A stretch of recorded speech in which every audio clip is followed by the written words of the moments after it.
सामान्य जानकारी। भारत उत्तरी गोलार्ध में 8 डिग्री 4 मिनट से 37 डिग्री 6 मिनट उत्तरी अक्षांश और 68 डिग्री 7 मिनट तथा 97 डिग्री 25 मिनट पूर्वी देशांतर के बीच स्थित है। संपूर्ण भारत का अक्षांशीय विस्तार 6 डिग्री 4 मिनट से 37 डिग्री 6 मिनट उत्तरी अक्षांश के मध्य है। भारत का क्षेत्रफल 32,87,263 वर्ग किलोमीटर है। क्षेत्रफल के दृष्टिकोण से भारत विश्व का 7 सबसे बड़ा देश है, जबकि जनसंख्या के दृष्टिकोण से ये विश्व का दूसरा सबसे बड़ा देश है।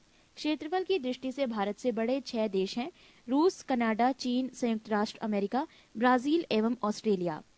8वां बड़ा देश अर्जेंटीना है। भारत का क्षेत्रफल संपूर्ण विश्व के क्षेत्रफल का 2.42% है, जबकि इसकी जनसंख्या संपूर्ण विश्व की जनसंख्या का 16.7% है।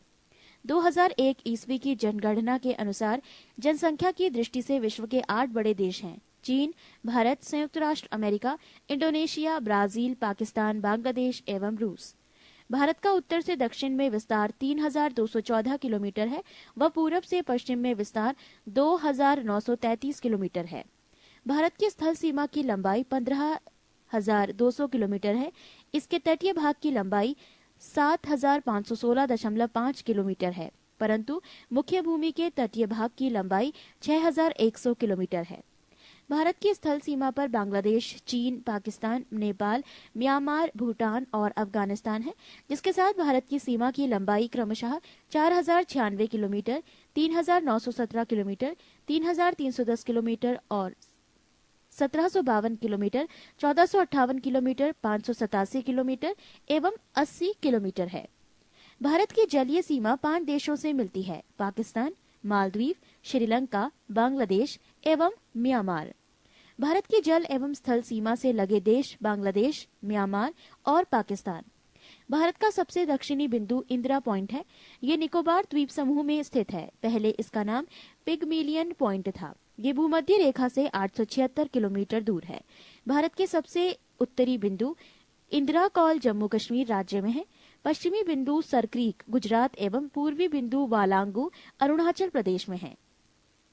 कोलाबा पॉइंट मुंबई में, पॉइंट कालीमेरे तमिलनाडु में एवं पॉइंट पेड्रो जाफना श्रीलंका के उत्तर पूर्व में है। भारत एवं चीन की सीमा को मैकमोहन रेखा कहते हैं। ये रेखा 1914 ईस्वी में शिमला में निर्धारित की गई थी। इसकी उत्तरी पूर्वी सीमा की लंबाई लगभग 4,224 किलोमीटर है। भारत और अफगानिस्तान के बीच डूरंड रेखा है, जो 1896 ईस्वी में सर डूरंड द्वारा निर्धारित की गई थी। अब ये रेखा अफगानिस्तान एवं पाकिस्तान के बीच है। भारत एवं पाकिस्तान के बीच रेडक्लिफ रेखा है, जो 15 अगस्त 1947 ईस्वी को सर एम रेडक्लिफ के द्वारा निर्धारित की गई थी। दक्षिण में श्रीलंका भारत से पाक जल संधि तथा मन्नार की खाड़ी द्वारा अलग होता है। श्रीलंका के बाद भारत का दूसरा निकटतम समुद्री पड़ोसी देश इंडोनेशिया है, जो निकोबार द्वीप समूह के अंतिम द्वीप ग्रेट निकोबार के दक्षिण में स्थित है। भारत का मानक समय इलाहाबाद के निकट मिर्जापुर से गुजरने वाली 82.1/2 डिग्री पूर्वी देशांतर रेखा को माना गया है, जो ग्रीनविच समय से 5.1/2 घंटा आगे है। 82.1/2 डिग्री पूर्वी देशांतर 5 राज्यों उत्तर प्रदेश, मध्य प्रदेश, छत्तीसगढ़, उड़ीसा, आंध्र प्रदेश से होकर गुजरता है। पृष्ठ 153। कर्क रेखा लगभग भारत के मध्य से गुजरती है। ये निम्न राज्यों से होकर जाती है: राजस्थान, गुजरात, मध्य प्रदेश, छत्तीसगढ़, झारखंड, पश्चिम बंगाल, त्रिपुरा एवं मिजोरम। भारतीय उपमहाद्वीप में सम्मिलित देश हैं: भारत, पाकिस्तान, बांग्लादेश, नेपाल व भूटान। भारतीय राज्यों में गुजरात राज्य की तटरेखा सर्वाधिक लंबी 1200 किलोमीटर है। इसके बाद आंध्र प्रदेश की तटरेखा लंबी है। भारत के 9 राज्य तटरेखा से लगे हैं। पड़ोसी देशों से लगा सबसे लंबा संबद्ध राज्य देश: बांग्लादेश सबसे लंबा संबद्ध राज्य, पश्चिम बंगाल, चीन, जम्मू कश्मीर, पाकिस्तान, राजस्थान, नेपाल, बिहार, म्यांमार, मिजोरम, भूटान, असम, अफगानिस्तान, जम्मू कश्मीर। पाकिस्तान एवं भारत की सीमा को स्पर्श करने वाले भारतीय राज्य हैं: जम्मू कश्मीर, पंजाब, राजस्थान तथा गुजरात। भारत एवं चीन की सीमा से सटे राज्य हैं: जम्मू कश्मीर, हिमाचल प्रदेश, उत्तराखंड, सिक्किम तथा अरुणाचल प्रदेश। म्यांमार की सीमा को स्पर्श करने वाले भारतीय राज्य हैं अरुणाचल प्रदेश, नागालैंड, मणिपुर तथा मिजोरम। बांग्लादेश की सीमा से सटे भारतीय राज्य हैं मिजोरम, त्रिपुरा, असम, मेघालय एवं पश्चिम बंगाल। भारत के कुल 17 राज्य पड़ोसी देशों की सीमा से जुड़ते हैं। पूर्वोत्तर भारतीय राज्यों में नागालैंड, मणिपुर, अरुणाचल प्रदेश एवं सिक्किम की सीमाएं बांग्लादेश से नहीं मिलती हैं। 3 और बांग्लादेश से घिरा राज्य त्रिपुरा है। संकोश नदी असम एवं अरुणाचल प्रदेश के बीच सीमा बनाती है। जोजिला दर्रे का निर्माण सिंधु नदी द्वारा, शिपकिला का निर्माण सतलज नदी द्वारा एवं जय लेपला का निर्माण तिस्ता नदी द्वारा हुआ है। जम्मू कश्मीर के लद्दाख क्षेत्र में स्थित काराकोरम दर्रा भारत का सबसे ऊंचा दर्रा 5624 मीटर है। यहां से चीन को जाने वाली एक सड़क बनाई गई है। बुर्जिल दर्रा श्रीनगर से गिलगित को जोड़ती है। बनिहाल दर्रे से जम्मू से श्रीनगर जाने का मार्ग गुजरता है। जवाहर सुरंग इसी में स्थित है। शिपकिला दर्रा शिमला से तिब्बत को जोड़ता है। 3 अर्धचंद्राकार समुद्र तट कन्याकुमारी में मिलते हैं। भारत के प्रमुख दर्रे: कराकोरम दर्रा राज्य जम्मू कश्मीर, जोजिला दर्रा जम्मू कश्मीर, पीर पंजाल दर्रा जम्मू कश्मीर, बनिहाल दर्रा जम्मू कश्मीर, बुर्जिल दर्रा जम्मू कश्मीर, शिपकिला दर्रा हिमाचल प्रदेश, रोहतांग दर्रा हिमाचल प्रदेश, बड़ा लाचा दर्रा हिमाचल प्रदेश, लिपुलेख दर्रा उत्तराखंड, माना दर्रा उत्तराखंड, नीति दर्रा उत्तराखंड, नाथुला दर्रा सिक्किम, जयलेपला दर्रा सिक्किम, बोम्बिडला दर्रा अरुणाचल प्रदेश, यांगयाप दर्रा अरुणाचल प्रदेश, दिफू दर्रा अरुणाचल प्रदेश, तुजू दर्रा मणिपुर।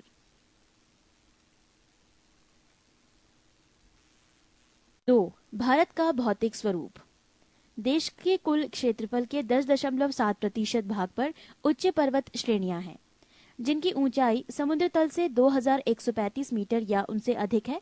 305 मीटर से 2135 मीटर की ऊंचाई वाली पहाड़ियां 18.6% भूभाग पर फैली है। 43% भूभाग पर विस्तृत मैदान का विस्तार है।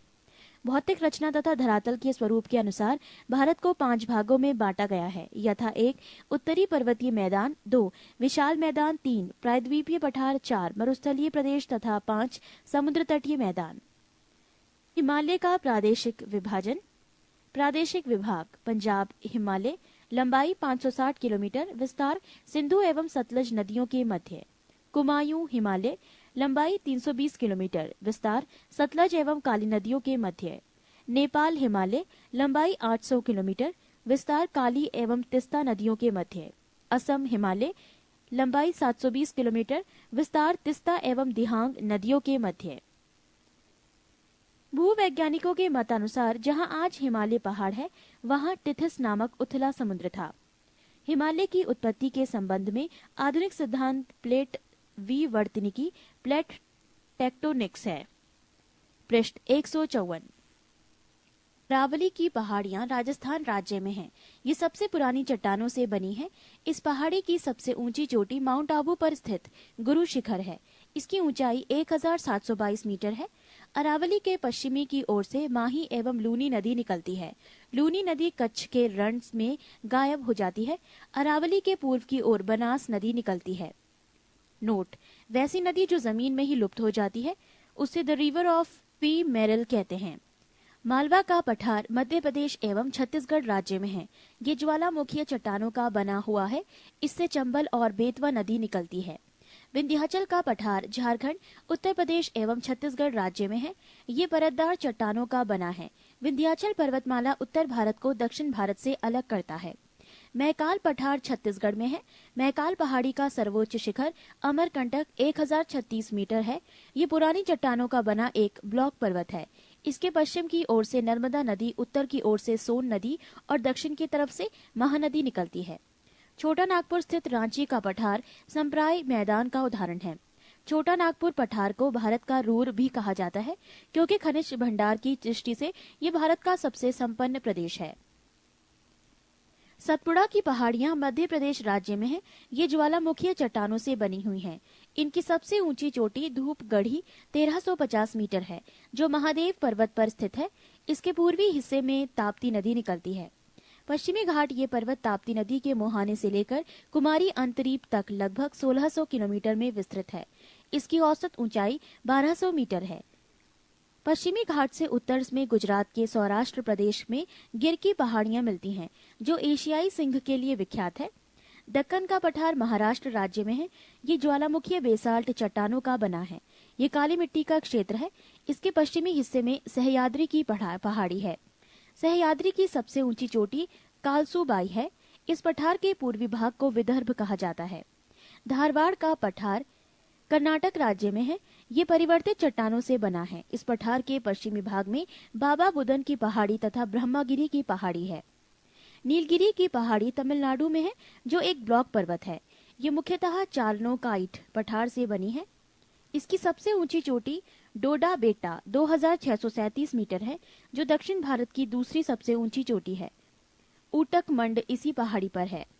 तमिलनाडु राज्य में नीलगिरी के दक्षिण भाग में पाल घाट है। पाल घाट गैप पश्चिम एवं पूर्वी घाट का मिलन स्थल है, अर्थात पूर्वी घाट एवं पश्चिमी घाट के मिलन स्थल पर नीलगिरी पहाड़ी पर स्थित है। इसके पार फैली कार्डामम की पहाड़ियां पश्चिमी घाट का विस्तार मानी जाती हैं। दक्षिणी भारत की सबसे ऊंची चोटी अनैमुदी है, जिसकी ऊंचाई 2696 मीटर है। ये अन्नामलाई की पहाड़ी पर स्थित है। नोट: अनैमुदी 3 पहाड़ियों का केंद्र बिंदु है। यहाँ से 3 पहाड़ी श्रृंखलाएं 3 दिशाओं में जाती हैं। दक्षिण की ओर इलायची कार्डामम की पहाड़ियां, उत्तर की ओर अन्नामलाई की पहाड़ियां तथा उत्तर पूर्व की ओर पालनी की पहाड़ियां हैं। प्रसिद्ध पर्यटक स्थल कोडाई कनाल पालनी पहाड़ियों में ही स्थित है। ये तमिलनाडु में स्थित है। आंध्र प्रदेश और उड़ीसा के तटीय भाग में महेंद्रगिरी की पहाड़ी है। पृष्ठ 155। भारत के पूर्वी समुद्री तट को निम्न भागों में बांटा गया है। 1. कन्याकुमारी से कृष्णा डेल्टा तक का तट कोरोमंडल तक। 2. कृष्णा डेल्टा से गोदावरी डेल्टा तक का तट गोलकुंडा तट एवं 3. गोदावरी डेल्टा से लेकर उत्तरी तटीय भाग को उत्तरी सरकार तट कहलाता है। भारत के पूर्वी तट पर स्थित प्रमुख बंदरगाह है पारादीप उड़ीसा, कोलकाता पश्चिम बंगाल, विशाखापत्तनम आंध्र प्रदेश, चेन्नई, तूतीकोरिन एवं एन्नोर तमिलनाडु। विशाखापत्तनम बंदरगाह डाल्फिन नोज पहाड़ी के पीछे सुरक्षित है। पूर्वी तट पर स्थित प्रमुख लैगून है पुलिकट चेन्नई, चिल्का पुरी तथा कोलेरू आंध्र प्रदेश। नोट: लैगून समुद्री क्षेत्र में तटीय क्षेत्र का पानी स्थल भाग में घुस जाता है और धीरे धीरे बालू का अवरोध खड़ा देने पर स्थलीय क्षेत्र का जलीय भाग समुद्र से अलग हो जाता है। इसी जलीय आकृति को लैगून कहते हैं। भारत के पश्चिमी तट को निम्न भागों में बांटा गया है। 1. गुजरात से गोवा तक का तटीय भाग के क्षेत्र कोंकण तट। 2. गोवा से कर्नाटक के मैंगलोर तक का तटीय क्षेत्र केनरा तट तथा 3. मैंगलोर से कन्याकुमारी तक का तटीय क्षेत्र मालाबार तट कहलाता है। भारत के पश्चिमी तट पर स्थित प्रमुख बंदरगाह है कांडला गुजरात, मुंबई महाराष्ट्र, मार्मागोवा गोवा, मैंगलोर कर्नाटक, कोची केरल, नहावा शेवा महाराष्ट्र। मालाबार तट पर अनेक पश्च जल हैं, जिसे स्थानीय भाषा में कयाल कहते हैं। भारत में 2 द्वीप समूह हैं। 1. अंडमान निकोबार द्वीप समूह। 2. लक्षद्वीप द्वीप समूह। अंडमान निकोबार द्वीप समूह बंगाल की खाड़ी में स्थित है। इसमें करीब 247 छोटे छोटे द्वीप हैं। निकोबार में 19 द्वीप हैं। ये द्वीप वास्तव में समुद्र में डूबे हुए पर्वत के शिखर हैं।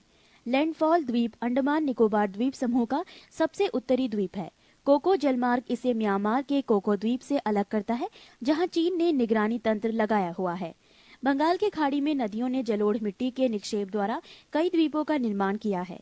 हुगली के निकट 20 किलोमीटर लंबा सागर द्वीप है, जिसे गंगा सागर के नाम से जाना जाता है। यहाँ न्यू मूर नामक द्वीप का निर्माण हाल ही में हुआ है। अंडमान निकोबार द्वीप समूह की सबसे ऊंची पर्वत चोटी सैडल पीक 730 मीटर है। माउंट हेरियट दक्षिण अंडमान में तथा माउंट थूलियर निकोबार द्वीप समूह में स्थित है। केंद्र शासित प्रदेश का सबसे बड़ा पतन बंदरगाह पोर्ट ब्लेयर दक्षिणी अंडमान है। नेल्लोर के निकट श्रीहरिकोटा प्रवाल निर्मित द्वीप है। पुलिकट झील इसी द्वीप द्वारा समुद्र से विलग है। लक्षद्वीप द्वीप समूह अरब सागर में स्थित है। इसमें कुल 36 द्वीप हैं। इसमें केवल 10 द्वीप पर ही आबादी है। आंड्रेट लक्षद्वीप का सबसे बड़ा द्वीप है। पिटली द्वीप, जहां मनुष्य का निवास नहीं है, वहां एक पक्षी अभयारण्य है। पंबन द्वीप मन्नार की खाड़ी में स्थित है। भारत में बैरन तथा नारकोंडम नामक 2 प्रसिद्ध ज्वालामुखी द्वीप हैं। बैरन द्वीप अंडमान तथा निकोबार द्वीप समूह में एक सक्रिय ज्वालामुखी है, जबकि नारकोंडम 2 सुषुप्त ज्वालामुखी है। पृष्ठ 156। 3. भारत की नदियां। सतलज नदी उद्गम मानसरोवर झील के समीप स्थित राकस ताल, ऊंचाई समुद्र तल से 4,555 मीटर। संगम या मोहाना चिनाब नदी, लंबाई किलोमीटर, लगभग 1,500, भारत में 1,050। विशेष शिवालिक पर्वत श्रृंखला को काटती हुई पंजाब में प्रवेश करती है। लुधियाना तथा फिरोजपुर तटवर्ती नगर है। सिंधु नदी, उद्गम तिब्बत में मानसरोवर झील के पास सानो ख्याबाब हिमनद से। संगम या मुहाना अरब सागर, लंबाई 2,880, भारत में 1,114। विशेष इसकी सहायक नदियां हैं सतलज, चिनाब, रावी, व्यास तथा झेलम। रावी नदी उद्गम कांगड़ा जिले में रोहतांग दर्रे के समीप। संगम चिनाब नदी, लंबाई 725 किलोमीटर। विशेष कुछ नहीं। व्यास नदी उद्गम रोहतांग दर्रे के समीप व्यास कुंड से 4,330 मीटर की ऊंचाई पर। संगम हारीके कपूरथला के समीप सतलज नदी, लंबाई 470 किलोमीटर। विशेष कुल्लू घाटी से बहती हुई धौलाधार पर्वत को पार कर पंजाब के मैदान में पहुंचती है। झेलम उद्गम बेरीनाग कश्मीर के समीप शेषनाग झील। संगम चिनाब नदी, लंबाई 724, भारत में 400। विशेष श्रीनगर में शिकारा या बजरे चलाए जाते हैं। गंगा नदी उद्गम गंगोत्री के पास गोमुख हिमानी समुद्र तल से 3,900 मीटर भी अधिक ऊंचाई पर। संगम बंगाल की खाड़ी, लंबाई 2,525, भारत में। नोट: नदी की लंबाई भारत भौतिक पर्यावरण वर्ग 11 NCERT के परिशिष्ट तृतीय से ली गई है। नोट समाप्त। विशेष गंगा वास्तव में भागीरथी एवं अलकनंदा नदियों का सम्मिलित नाम है। प्रमुख सहायक नदियां हैं यमुना, गंडक, घाघरा, कोसी आदि। यमुना नदी उद्गम बंदरपूंछ के पश्चिमी ढाल पर स्थित यमुनोत्री हिमानी, ऊंचाई समुद्र तल से 6,316 मीटर। संगम प्रयाग इलाहाबाद में गंगा नदी, लंबाई 1,375 किलोमीटर। विशेष इसकी सहायक नदियां हैं चंबल, बेतवा तथा केन। ये तीनों ही नदियां दक्षिण से यमुना में मिलती है। चंबल नदी उद्गम मध्य प्रदेश में मऊ के समीप स्थित जाना पावा पहाड़ी, ऊंचाई समुद्र तल से 616 मीटर। संगम इटावा उत्तर प्रदेश से 38 किलोमीटर दूर यमुना नदी, लंबाई 1,050 किलोमीटर। विशेष देश के सबसे गहरे खड्डों का निर्माण। इसकी सहायक नदियां हैं काली सिंध, पार्वती, सिप्ता तथा बनास। रामगंगा नदी उद्गम नैनीताल के समीप हिमालय श्रेणी का दक्षिणी भाग।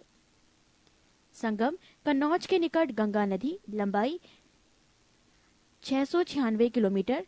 विशेष खोन इसकी प्रमुख सहायक नदी है। शारदा कालीगंगा उद्गम कुमायूं हिमालय का मिलाम हिमनद।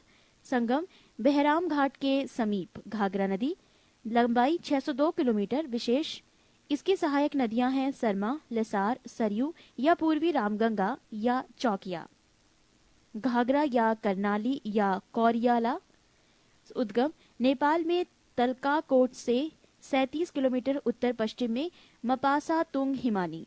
संगम सारण तथा बलिया जिले की सीमा पर गंगा नदी, लंबाई 1,080 किलोमीटर। विशेष शिवालिक को पार करते समय शीशपानी नामक 180 मीटर गहरे खड्डे का निर्माण। चौकिया तथा छोटी गंगा इसकी सहायक नदियां हैं।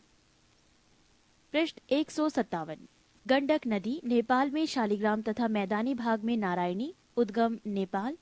संगम पटना के समीप गंगा नदी, लंबाई भारत में 425। विशेष सहायक नदियां काली गंडक तथा त्रिशूली गंगा है। इसमें मिलने वाले गोल गोल पत्थरों को शालिग्राम कहा जाता है। कोसी नदी उद्गम गोसाई थान चोटी के उत्तर में। संगम कारागोला के दक्षिण पश्चिम में गंगा नदी, लंबाई 730 किलोमीटर। विशेष इसकी मुख्य धारा अरुण नदी तिब्बत में पंगचू है। सहायक नदियां हैं यारू, सून कोसी, तामूर कोसी, इंद्रावती, लीखू, दूध कोसी, भोट कोसी, तांबा कोसी आदि। बेतवा या वेत्रवती नदी उद्गम मध्य प्रदेश के रायसेन जिले में कुमारा गांव के समीप विंध्याचल पर्वत।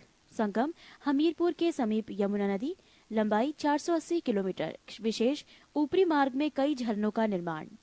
सोन नदी, उद्गम अमरकंटक की पहाड़ियां, संगम पटना के समीप गंगा नदी, लंबाई 780 किलोमीटर, विशेष नर्मदा के समीप उद्गम।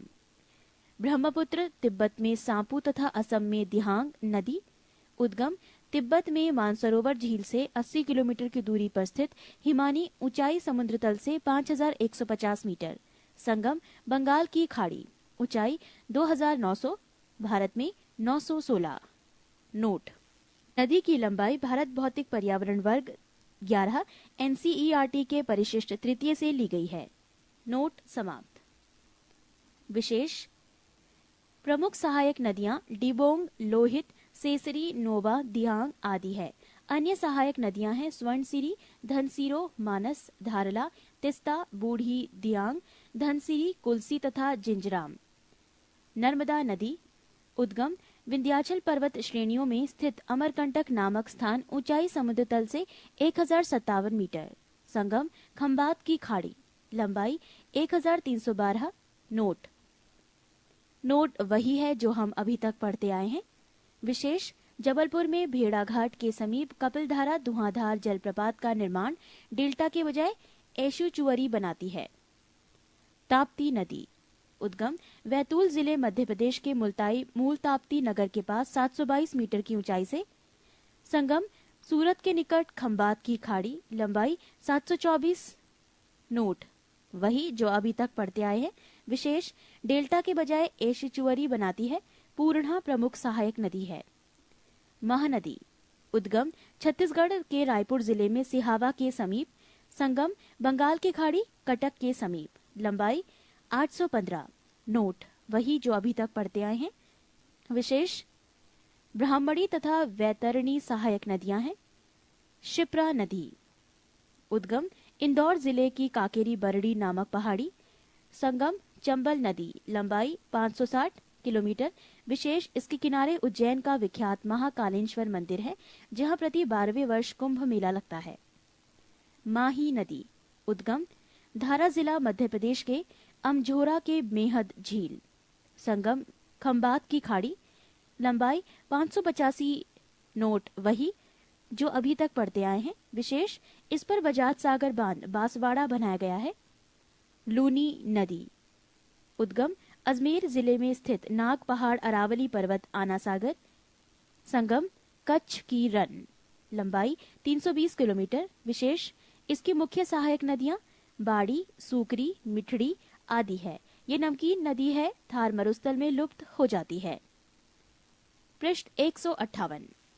सोम नदी, उद्गम उदयपुर जिले के बीछा मेंढा नामक स्थान पर, संगम बपेश्वर के समीप माही नदी, लंबाई नहीं पता, विशेष जोखम गोमती तथा सारनी इसकी सहायक नदियां हैं। साबरमती नदी, उद्गम उदयपुर जिले में अरावली पर्वत पर स्थित जय समुद्र झील, संगम खंबात की खाड़ी, लंबाई 371 किलोमीटर, विशेष इसकी प्रमुख सहायक नदियां हैं सावन, हाथमती, मेशवा, बेतरक तथा माजम है। आयड़ या बेड़च, उद्गम उदयपुर के उत्तर में गोमुंडा पहाड़ियां में स्थित, संगम चित्तौड़गढ़ के समीप बनास नदी, लंबाई 190 किलोमीटर, विशेष प्रारंभ में इसे आयड़ नदी एवं उदय सागर झील के बाद बेड़च नदी कहा जाता है। कृष्णा नदी, उद्गम महाबलेश्वर के समीप पश्चिम घाट पहाड़, ऊंचाई समुद्र तल से 1337 मीटर, संगम बंगाल की खाड़ी, लंबाई 1401 किलोमीटर। नोट वही जो अभी तक पढ़ते आए हैं। विशेष इसकी प्रमुख सहायक नदियां हैं भीमा, तुंगभद्रा, मूसी, अमरावती, कोयना, पंचगंगा, दूधगंगा, घाटप्रभा, मालप्रभा आदि। गोदावरी, उद्गम नासिक जिले, महाराष्ट्र के दक्षिण पश्चिम में 64 किलोमीटर दूर स्थित त्र्यंबक गांव की एक पहाड़ी, संगम बंगाल की खाड़ी, लंबाई 1465 किलोमीटर। नोट वही जो अभी तक पढ़ते आए हैं। विशेष इसे वृद्ध गंगा या दक्षिण गंगा भी कहा जाता है। इसकी प्रमुख सहायक नदियां हैं प्रवरा, पुरना, मंजरा, बेनगंगा, वर्धा, पेनगंगा, प्राणहिता, इंद्रावती, मानेर तथा सवरी। कावेरी, उद्गम कर्नाटक के कुर्ग जिले में स्थित ब्रह्मगिरी पहाड़ी, ऊंचाई समुद्र तल से 1341 मीटर। संगम बंगाल की खाड़ी, लंबाई 800 किलोमीटर। नोट वही जो अभी तक पढ़ते आए हैं। विशेष, इसे दक्षिण भारत की गंगा के रूप में भी जाना जाता है। शिव समुद्रम जलप्रपात तथा श्रीरंगपट्टनम एवं शिव समुद्रम द्वीपों की उपस्थिति इसका महत्व बढ़ा देती है। तुंगभद्रा उद्गम कर्नाटक में पश्चिम घाट पहाड़ की गंगामूल चोटी से तुंगा तथा समीप में ही काडूर से भद्रा नदी का उद्गम। संगम कृष्णा नदी, लंबाई 331 किलोमीटर। विशेष, इसकी प्रमुख सहायक नदियां हैं कुमुदवती, वर्धा, मगारी तथा हिंद। पेन्नार उद्गम नंदीदुर्ग पहाड़ी, कर्नाटक। संगम बंगाल की खाड़ी, लंबाई 597 किलोमीटर। नोट वही जो अभी तक पढ़ते आए हैं। विशेष, इसकी सहायक नदियां हैं पापाधनी तथा चित्रावती। दक्षिणी टोन्स पेरियार उद्गम कैमूर पहाड़ियों में स्थित तमसाकुंड जलाशय, पेरियार झील। संगम सिरसा के समीप गंगा नदी, लंबाई 265 किलोमीटर। विशेष, इस पर बिहार प्रपात स्थित है तथा ये नदी केरल में प्रवाहित होती है। उमियम उद्गम उमियम झील, मेघालय। संगम नील, लंबाई नील। विशेष, ये एक छोटी नदी है। हुगली नदी उद्गम, ये गंगा की एक शाखा है जो धुलिया, पश्चिम बंगाल के दक्षिण गंगा से अलग होती है। संगम बंगाल की खाड़ी, लंबाई नील। विशेष, इसकी प्रमुख सहायक नदी जलांगी है। बैगाई उद्गम कंडन मणिकन्यूर, पश्चिम घाट में मदुरई के समीप, तमिलनाडु।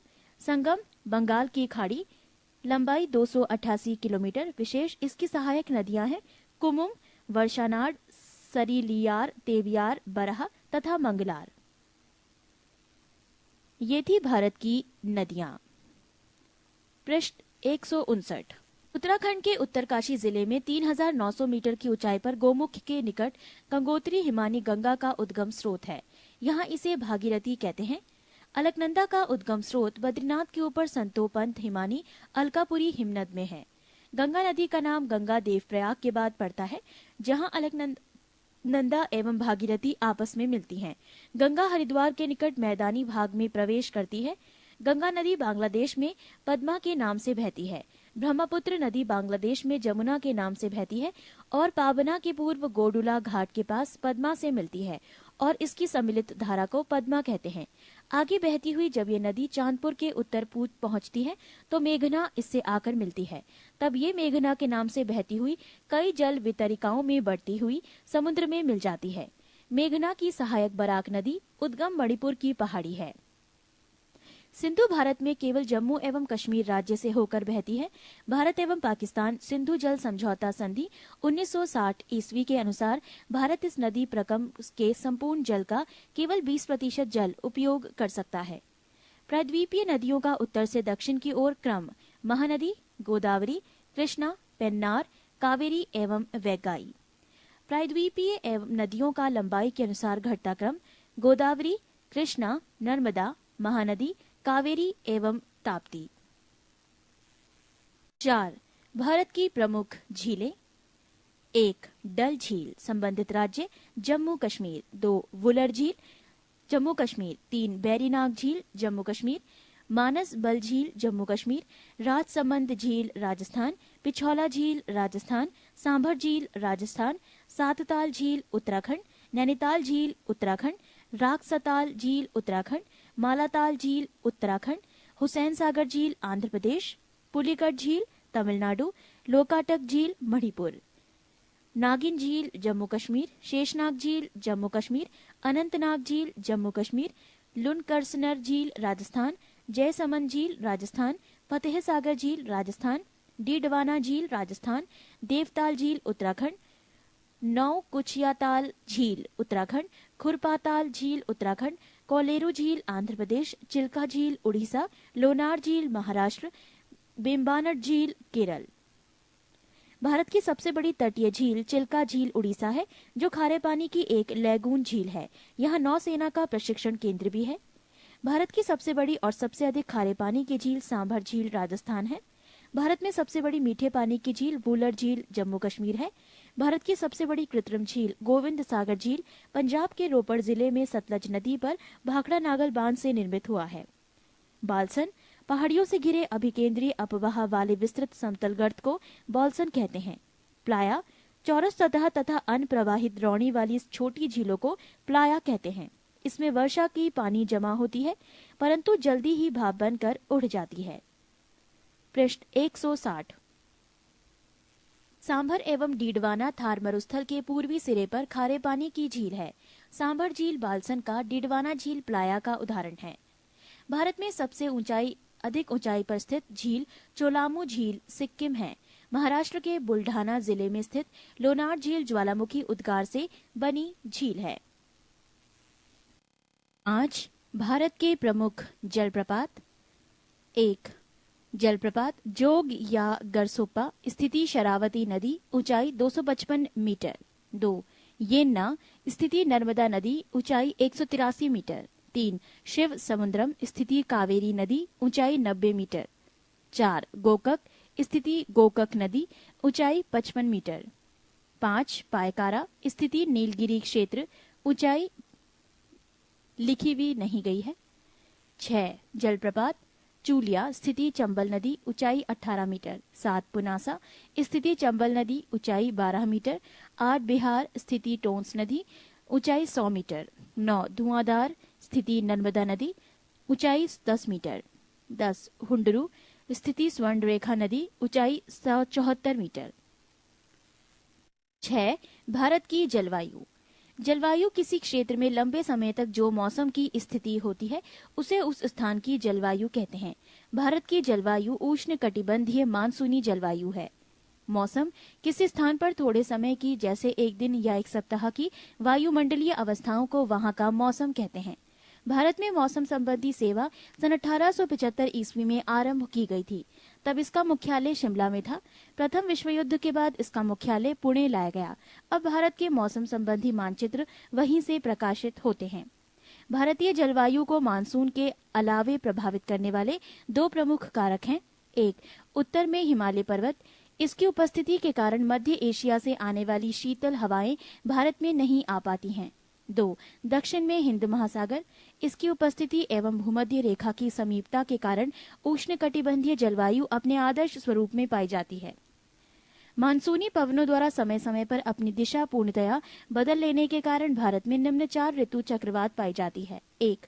शीत ऋतु 15 दिसंबर से 15 मार्च तक। 2. ग्रीष्म ऋतु 16 मार्च से 15 जून तक। 3. वर्षा ऋतु 16 जून से 15 सितंबर। 4. शरद ऋतु 16 सितंबर से 14 दिसंबर।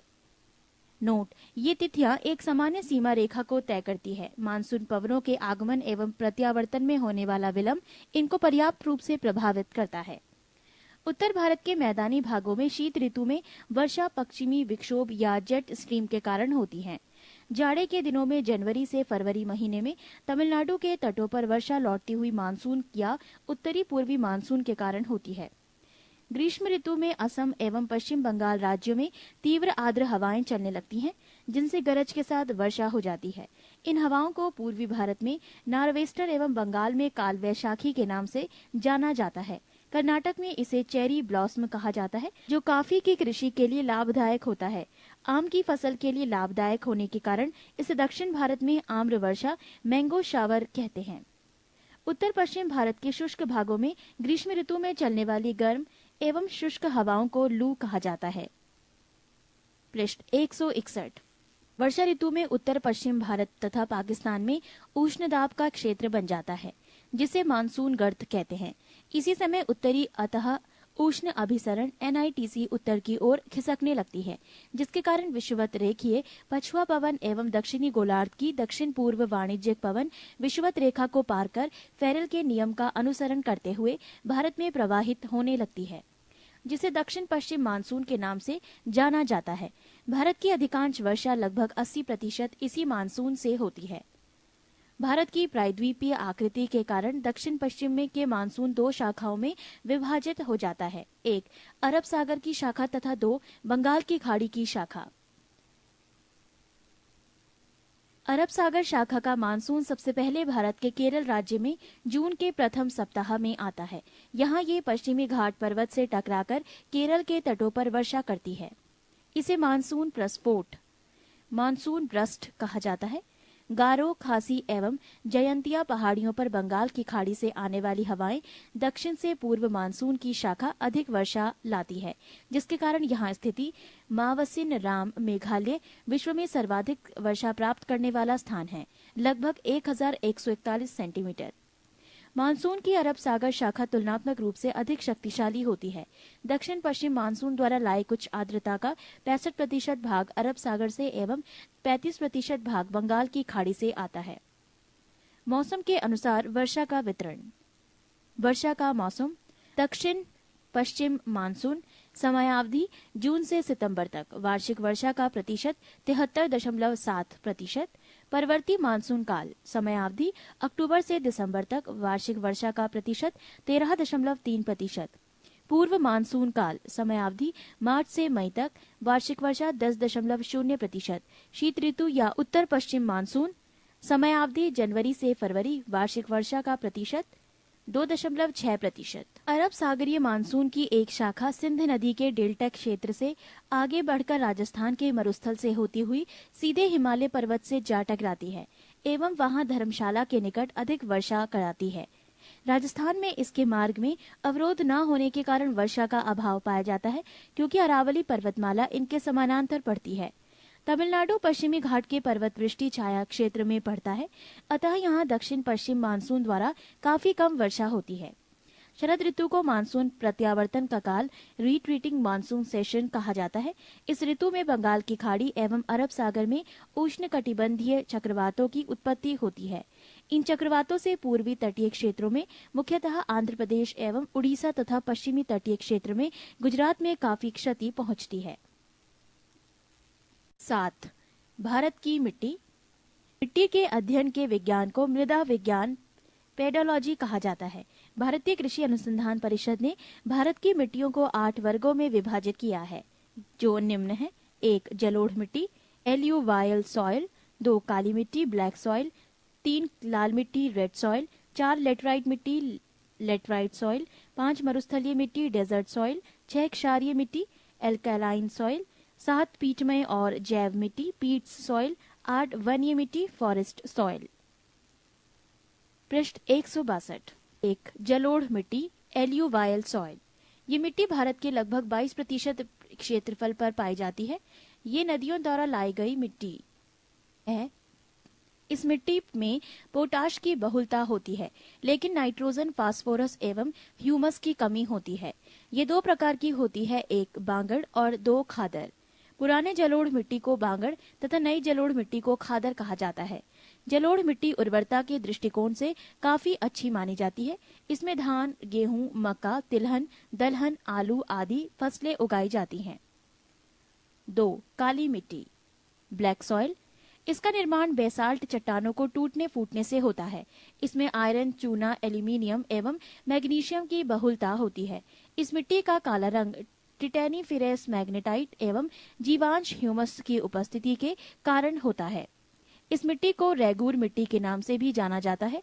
कपास की खेती के लिए यह सर्वाधिक उपयुक्त होती है, अतः इसे काली कपास की मिट्टी, ब्लैक कॉटन सॉइल भी कहा जाता है। अन्य फसलों में गेहूं, ज्वार, बाजरा आदि को उगाया जाता है। भारत में काली मिट्टी गुजरात, महाराष्ट्र, मध्य प्रदेश के पश्चिमी क्षेत्र, उड़ीसा के दक्षिणी क्षेत्र, कर्नाटक के उत्तरी जिला, आंध्र प्रदेश के दक्षिणी एवं समुद्र तटीय क्षेत्र, तमिलनाडु के सलेम, रामनाथपुरम, कोयम्बटूर तथा तिरुनेलवेली जिलों एवं राजस्थान के बूंदी एवं टोंक जिलों में पाई जाती हैं। 3. लाल मिट्टी, रेड सॉइल। इसका निर्माण जलवायविक परिवर्तनों के परिणाम स्वरूप रवेदार एवं कायांत्रित शैलों के विघटन एवं वियोजन से होता है। इस मिट्टी में सिलिका एवं आयरन की बहुलता होती है। लाल मिट्टी का लाल रंग लौह ऑक्साइड की उपस्थिति के कारण होता है, लेकिन जल योजित रूप में ये पीली दिखाई पड़ती है। ये अम्लीय प्रकृति की मिट्टी होती है। इसमें नाइट्रोजन, फास्फोरस एवं ह्यूमस की कमी होती है। ये मिट्टी प्रायः उर्वरता विहीन बंजर भूमि के रूप में पाई जाती है। इस मिट्टी में कपास, गेहूं, दालें तथा मोटे अनाजों की कृषि की जाती है। भारत में ये मिट्टी आंध्र प्रदेश एवं मध्य प्रदेश के पूर्वी भाग, छोटा नागपुर के पठारी क्षेत्र, पश्चिम बंगाल के उत्तरी पश्चिमी जिलों, मेघालय की गारो, खासी एवं जयंतिया के पहाड़ी क्षेत्रों, नागालैंड, राजस्थान में अरावली के पूर्वी क्षेत्र, महाराष्ट्र, तमिलनाडु एवं कर्नाटक के कुछ भागों में पाई जाती है। चूना का इस्तेमाल कर लाल मिट्टी की उर्वरता बढ़ाई जा सकती है। 4. लेटेराइट मिट्टी, लेटेराइट सॉइल। इसका निर्माण मानसूनी जलवायु की आर्द्रता एवं शुष्कता के क्रमिक परिवर्तन के परिणाम स्वरूप इस उत्पन्न विशिष्ट परिस्थितियों में होता है। इसमें आयरन एवं सिलिका की बहुलता होती है। शैलों के टूट फूट से निर्मित होने वाली इस मिट्टी को गहरी लाल लेटेराइट, सफेद लेटेराइट तथा भूमिगत जलवायु लेटेराइट के रूप में वर्गीकृत किया जाता है। गहरी लाल लेटेराइट में लौह ऑक्साइड तथा पोटाश की बहुलता होती है। इसकी उर्वरता कम होती है, लेकिन निचले भाग में कुछ खेती की जाती है। सफेद लेटेराइट की उर्वरता सबसे कम होती है और केओलिन के कारण इसका रंग सफेद होता है। भूमिगत जलवायु लेटेराइट काफी उपजाऊ होती है, क्योंकि वर्षाकाल में लौह ऑक्साइड जल के साथ घुलकर नीचे चले जाते हैं। लेटेराइट मिट्टी चाय की खेती के लिए सर्वाधिक उपयुक्त होता है। पृष्ठ 163। 8. भारत की कृषि। भारत के कुल क्षेत्रफल का लगभग 51% भाग पर कृषि, 4% भूभाग पर चरागाह, लगभग 21% भूमि पर वन एवं 24% भूमि बंजर तथा बिना उपयोग की है। देश की कुल श्रम शक्ति का लगभग 52% भाग कृषि एवं इससे संबंधित उद्योग धंधों से अपनी आजीविका चलाता है। 2009 से 2010 में भारत के सकल घरेलू उत्पाद में कृषि का योगदान 14.6% है। 2008 से 2009 में भारत के निर्यात में कृषि और उससे संबंधित वस्तुओं का अनुपात लगभग 9.1% था। विश्व में चावल उत्पादन में चीन के बाद भारत का दूसरा स्थान है। भारत में खाद्यान्नों के अंतर्गत आने वाले कुल क्षेत्र के 47% भाग पर चावल की खेती की जाती है। विश्व में गेहूं उत्पादन में चीन के बाद भारत का दूसरा स्थान है। देश की कुल कृषि योग्य भूमि के लगभग 15% भाग गेहूं की खेती की जाती है। देश में गेहूं के उत्पादन में उत्तर प्रदेश का प्रथम स्थान है, जबकि प्रति हेक्टेयर उत्पादन में पंजाब का स्थान प्रथम है। हरित क्रांति का सबसे अधिक प्रभाव गेहूं और चावल की कृषि पर पड़ा है, परंतु चावल की तुलना में गेहूं के उत्पादन में अधिक वृद्धि हुई। भारत में हरित क्रांति, ग्रीन रेवोल्यूशन लाने का श्रेय डॉक्टर M.S. स्वामीनाथन को जाता है। भारत में हरित क्रांति की शुरुआत 1967 से 68 ईस्वी में हुई। प्रथम हरित क्रांति के बाद 1983 से 84 ईस्वी में द्वितीय हरित क्रांति की शुरुआत हुई, जिसमें अधिक अनाज उत्पादन, निवेश एवं कृषकों को दी जाने वाली सेवाओं का विस्तार हुआ। तिलहन प्रौद्योगिकी मिशन की स्थापना 1986 ईस्वी में हुई। भारत विश्व में उर्वरकों का तीसरा सबसे बड़ा उत्पादक और उपभोक्ता देश है। पेट्रोलियम उर्वरक का पूरी तरह आयात किया जाता है। आम, केला, चीकू, खट्टे नींबू, काजू, नारियल, काली मिर्च, अदरक, हल्दी के उत्पादन में भारत का स्थान विश्व में पहला है। फलों एवं सब्जियों के उत्पादन में भारत का स्थान विश्व में दूसरा है। प्रथम चीन। फसल और प्रमुख उत्पादक राज्य। चावल पश्चिम बंगाल, उत्तर प्रदेश, आंध्र प्रदेश, बिहार एवं पंजाब। गेहूं उत्तर प्रदेश, पंजाब, हरियाणा, बिहार, मध्य प्रदेश एवं राजस्थान। ज्वार महाराष्ट्र, कर्नाटक, मध्य प्रदेश एवं आंध्र प्रदेश। बाजरा गुजरात, राजस्थान एवं उत्तर प्रदेश। दलहन मध्य प्रदेश, उत्तर प्रदेश, पंजाब, हरियाणा, राजस्थान, बिहार, पश्चिम बंगाल, गुजरात एवं आंध्र प्रदेश। तिलहन गुजरात, मध्य प्रदेश, बिहार, उत्तर प्रदेश, राजस्थान, पश्चिम बंगाल एवं उड़ीसा। जौ उत्तर प्रदेश, राजस्थान, बिहार एवं पंजाब। गन्ना उत्तर प्रदेश, महाराष्ट्र, तमिलनाडु, कर्नाटक, हरियाणा एवं पंजाब। मूंगफली गुजरात, आंध्र प्रदेश, तमिलनाडु, कर्नाटक, महाराष्ट्र एवं मध्य प्रदेश। चाय असम, पश्चिम बंगाल, तमिलनाडु, केरल, त्रिपुरा, कर्नाटक एवं हिमाचल प्रदेश। कहवा कर्नाटक, तमिलनाडु, केरल, आंध्र प्रदेश एवं महाराष्ट्र। पृष्ठ 164। कपास महाराष्ट्र, गुजरात, मध्य प्रदेश, पंजाब, कर्नाटक, हरियाणा, राजस्थान, तमिलनाडु एवं आंध्र प्रदेश। रबड़ केरल, तमिलनाडु, कर्नाटक, असम एवं अंडमान निकोबार द्वीप समूह। पटसन पश्चिम बंगाल, बिहार, असम, उड़ीसा एवं उत्तर प्रदेश। तंबाकू आंध्र प्रदेश, गुजरात, बिहार, उत्तर प्रदेश, महाराष्ट्र, पश्चिम बंगाल एवं तमिलनाडु। काली मिर्च केरल, कर्नाटक, तमिलनाडु एवं पुदुचेरी। हल्दी आंध्र प्रदेश, उड़ीसा, तमिलनाडु, महाराष्ट्र एवं बिहार। काजू केरल, महाराष्ट्र एवं आंध्र प्रदेश। ऋतुओं के आधार पर फसलों का वर्गीकरण। एक, रबी की फसल। ये अक्टूबर नवंबर में बोई जाती है और मार्च अप्रैल में काट की ली जाती है। इसकी मुख्य फसलें हैं गेहूं, जौ, चना, मटर, सरसों, आलू, राई और आदि। 2, खरीफ फसल। ये जून जुलाई में बोई जाती हैं और नवंबर सितंबर में काट ली जाती हैं। इसकी मुख्य फसलें हैं धान, गन्ना, तिलहन, ज्वार, बाजरा, मक्का, अरहर आदि। 3, गर्मा फसल। ये मई जून में बोई जाती हैं और जुलाई अगस्त में काट ली जाती हैं। इसकी मुख्य फसलें हैं राई, मक्का, ज्वार, जूट और मडुआ। 9, भारत में सिंचाई। भारत में सिंचाई परियोजनाओं को 3 भागों में विभाजित किया गया है। ये हैं 1 वृहद सिंचाई परियोजना, 2 मध्यम सिंचाई परियोजनाएं एवं 3 लघु सिंचाई परियोजनाएं।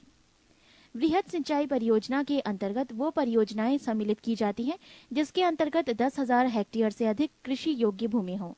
मध्यम सिंचाई परियोजना के अंतर्गत वो परियोजनाएं सम्मिलित की जाती हैं जिसके अंतर्गत 2,000 से 10,000 हेक्टेयर कृषि योग्य भूमि हो। लघु सिंचाई परियोजना के अंतर्गत वो परियोजना सम्मिलित की जाती हैं जिसके अंतर्गत 2,000 हेक्टेयर से कम कृषि योग्य भूमि हो। वर्तमान समय में भारत के कुल सिंचित क्षेत्र का 37% बड़ी एवं मध्यम सिंचाई परियोजना के अधीन तथा 63% छोटी सिंचाई योजनाओं के अधीन है। विश्व का सर्वाधिक सिंचित क्षेत्र चीन 21% में है।